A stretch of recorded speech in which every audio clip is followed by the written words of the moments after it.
তালিকা জীবনে কোনোদিন প্রকাশ করবে না। এই সরকারের যোগ্যদের থেকে অযোগ্যদের দিকে বেশি ভয়, কারণ ওই অযোগ্যরাই কিন্তু জামার কলার ধরে টেনে টেনে টেনে টেনে নিয়ে আসবে, নিয়ে এসে বলবে মাথা কে বল, তোদের মাথা কে বল। এই করতে করতে তো ক্যাবিনেটের মন্ত্রীরা সব জড়িয়ে যাবে। আর এই কারণেই এই সরকার চাচ্ছে না যে আমি যোগ্য অযোগ্য আলাদা করব। যে সুপ্রিম কোর্টে করতে পারেনি, কোর্টের কড়া নির্দেশে করতে পারেনি, আর এই যারা এখানে ধর্নায় আছে তাদের কথা শুনে করবে বলে বিশ্বাস হয় আপনার? কোনোদিনই নয়। যারা কোর্টকে মানেনি, কোর্টকে বুড়ো আঙুল দেখিয়েছে, তারা কিনা এই যে সাধারণ যারা শিক্ষক শিক্ষিকা তাদের কথা শুনে প্রকাশ করবে? করবে না। করলে রাতের দিকে যা হোক একটা, যেমন শর্ট ফিল্ম হয় না, একটা শর্ট ফিল্ম আর কি, 3 ঘন্টার ফিল্মটা করে দিল 10 মিনিটে, এইরকম একটা শর্ট ফিল্ম আকারে কিছু একটা দিয়ে দিল, সেটা ছাতা মাথা কেউ। উনি অযোগ্যদের প্রকাশ করতে চাচ্ছেন না কেন বলুন তো? অযোগ্যদের প্রকাশ করলে তো বিরাট ঝামেলা যায়, রাতারাতি কোথায় যে কি হবে তার ঠিক নেই।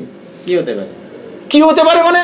একজনের সে টাকা দিয়েছে, তার চাকরি চলে গেছে, আবার টাকা ফেরত দিতে হবে, মান সম্মান চলে গেছে, সে কি করবে? সে সহজে ছেড়ে দেবে নাকি? সে জানে আমি তো মরে গেছি, সে জানে মেরে মরবো, এটাই স্বাভাবিক, মেরে তবে মরবো। আর এটাই এই সরকারের সবচেয়ে ভীতির কারণ হয়ে দাঁড়িয়েছে। মুখ্যমন্ত্রী কি করে বলেন আমি অযোগ্যদের পাশে আছি, তোমাদেরও চাকরি যাবে না, কারোর টাকা ফেরত দিতে হবে না। এদিকে কোর্টে আজকের হয়েছে যে 2 দিনের মধ্যে জানাতে হবে আপনি কেন হচ্ছে কে এই কথাটা বলেছেন, এবং অযোগ্য ওদের মাইনেটা কি বন্ধ হয়েছে। আজকের রায়বার, আজকের অর্ডার দিয়েছে। তাই এটা যদি হচ্ছে কে মানে ব্রাত্য বসু যদি ডাইরেক্টর হয়, তাহলে হচ্ছে কে ফিনান্সার হচ্ছে কে চিফ মিনিস্টার। বুঝতে পারলাম?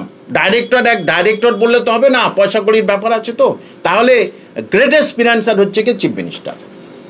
কারণ ব্রাত্য বসুর কোনো ক্ষমতা নেই, তিনি সাংবাদিক সম্মেলন করতে চাচ্ছে না। দেখছেন তো তিনি কি বলছেন, যে আমি মাননীয় মুখ্যমন্ত্রী তো বলেই দিয়েছে, দেখেছে মাননীয় মুখ্যমন্ত্রী বলে দিয়েছে, আমার আর কিছু বলার নেই। তার মানেটা কি? আপনি যে শিক্ষামন্ত্রী, আপনার স্বকীয়তা নেই, আপনি সেটা বলতে পারেননি, বলতে পারছেন না কেন? ঘটনা হচ্ছে যেটাই, এই যে তৃতীয় কাউন্সিল অব্দি যোগ্য এই কথাগুলো যে বলা হচ্ছে, মানে শোনা যাচ্ছে এটাই প্রকাশ করা হবে, সেখানে কি ডিভাইড অ্যান্ড রুল খেলা হচ্ছে বলে চাকরিহারারা বলছে? নিশ্চয়ই, যে এর ভিতরে কিছু ছক আছে। আপনারা দেখতে পাচ্ছেন তো স্টুডেন্টদের মধ্যে, যারা চাকরিজীবীদের মধ্যে ভাগ হয়ে গেছে নানা রকম, তাই না? কেউ ওয়াই চ্যানেলে বসে আছে, কেউ এসএসসি ভবনের সামনে বসে আছে, এরা ওকে দোষারোপ করছে, ওরা ওকে দোষারোপ করছে। এখন এর ভিতরে কে যোগ্য কে অযোগ্য সেটাও লিস্টের মধ্যেই আছে, আর অরিজিনাল লিস্টও নেই, অরিজিনাল তো এমআরসির নেই। সুতরাং এখন খেলাটা বেশি করবে স্কুল সার্ভিস কমিশন। কারণ যদি আপনারা সিবিআইয়ের কাছ থেকে নিয়ে আসেন লিস্ট, তাহলে 8,000 প্রকাশ করতে হবে, 8,000 লিস্ট, 8,000 অযোগ্য প্রকাশ করতে হবে। যোগ্যদের প্রকাশ করব কেন? আমি অযোগ্যদের প্রকাশ করব। তালিকা জীবনে কোনোদিন প্রকাশ করবে না, করলে 2022 সালে প্রথম করে দিতে পারত। তালিকা জীবনে কোনোদিন প্রকাশ করবে না। আর যদিও বা একজন শিক্ষামন্ত্রী তিনি নিজে বলছেন 6টার সময় করব, শিক্ষা দপ্তর বলছে 6টার সময় করব, সেই 6টা পার হয়ে গেল।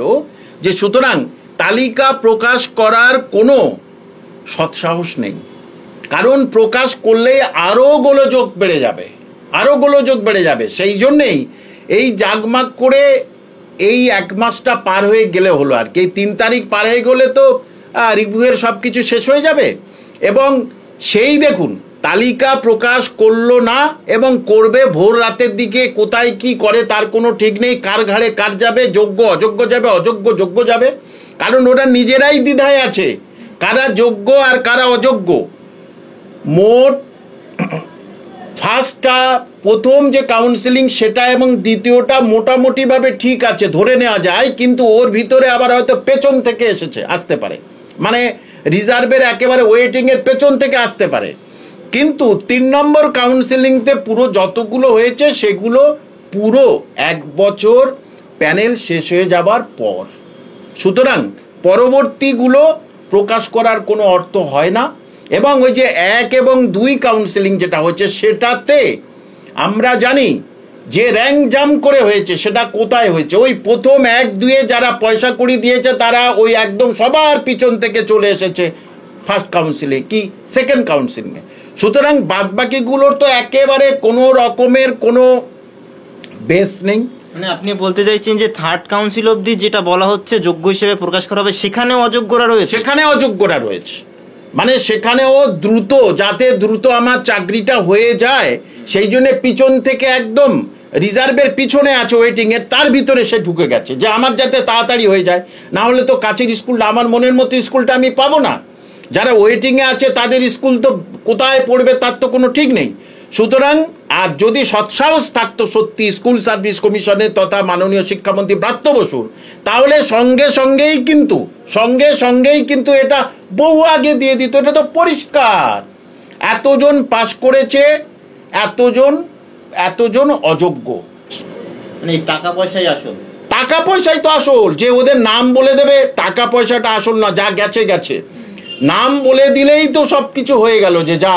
তাহলে এই সমস্ত মন্ত্রী, এই সমস্ত দেখুন টাকা পয়সা তো পাড়ার দালাল্লা নেয়নি, দালাল্লা নিলে তো এটা হয় না। নিশ্চয়ই দালালের উপরে সর্বোচ্চম দালাল আছে শিক্ষা দপ্তর, তারা মন্ত্রী মিনিস্টার নিশ্চয়ই আছে। তা না হলে কেন অযোগ্যদের লিস্ট প্রকাশ করছে না? কার দেখে ভয়? যদি যোগ্যতা থাকে, যদি সৎসাহস থাকে, তাহলে সততা থাকে, তাহলে অযোগ্যদের লিস্ট জমা পরিষ্কার দিয়ে দেবে। এবং মুখ্যমন্ত্রী কি করে বলেন আমি অযোগ্যদের পাশে আছি, তোমাদেরও চাকরি যাবে না, কারোর টাকা ফেরত দিতে হবে না। এদিকে কোর্টে আজকের হয়েছে যে দুদিনের মধ্যে জানাতে হবে আপনি কেন হচ্ছে কে এই কথাটা বলেছেন এবং অযোগ্য ওদের মাইনেটা কি বন্ধ হয়েছে। আজকের রায়বার, আজকের অর্ডার দিয়েছে।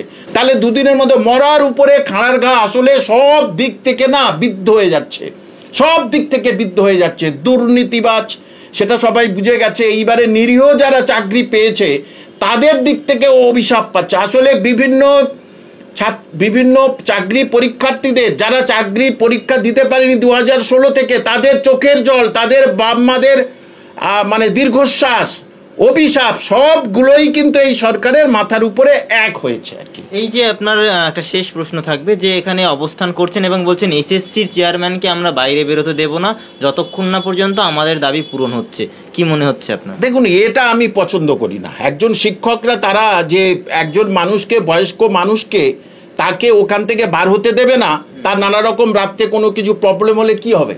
সুতরাং এটা আমি মনে করি না। আরে ওনাকে তো, ওনার কোনো দোষ নেই, উনি তো পুতুল, ওনাকে যেভাবে টানছে উনি তাই করছে, তাহলে ওনাকে দোষ দিয়ে কি হবে? ওনাকে দোষ দিয়ে লাভ নেই। এদের মধ্যে কোনো রকমের দলগত ঐক্য নেই। কি বলেছিল নবান্ন ঘিরব, কই কি হলো?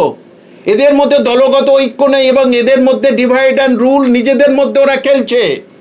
কেউ আছে তারা মনে করছে যে যাক চাকরির পরীক্ষা, আমি পরীক্ষাটা দেবো না যদি এই সরকারকে ধরে পরে আমি ফের 31 ডিসেম্বরের আগে যদি ঢুকে যেতে পারে। এইরকম কিছু ছল্লি বল্লি কলা কৌশল ওর ভিতরে চলছে। না হলে ডিভাইড হবে কেন, আলাদা হবে কেন? সবার তো চাকরি চলে গেছে, তাহলে সবাই ইউনাইটেড হবো। মানে এর ভিতরে কিছু ডিভাইডেড রুল আছে। দিল্লি গেলে সবাই যাবে কেন? দিল্লি কিছুদিন গেল কেন? সুতরাং কেউ বুঝতে পারছে যে যোগ্যদের মধ্যে অযোগ্য ঢুকে বসে আছে, একেবারে নিশ্চিত আমি। কিছু অযোগ্য, কিছু যোগ্য যারা গলা ফাটাচ্ছে তাদের ভিতরে অযোগ্য বসে আছে, একেবারে নিশ্চিত।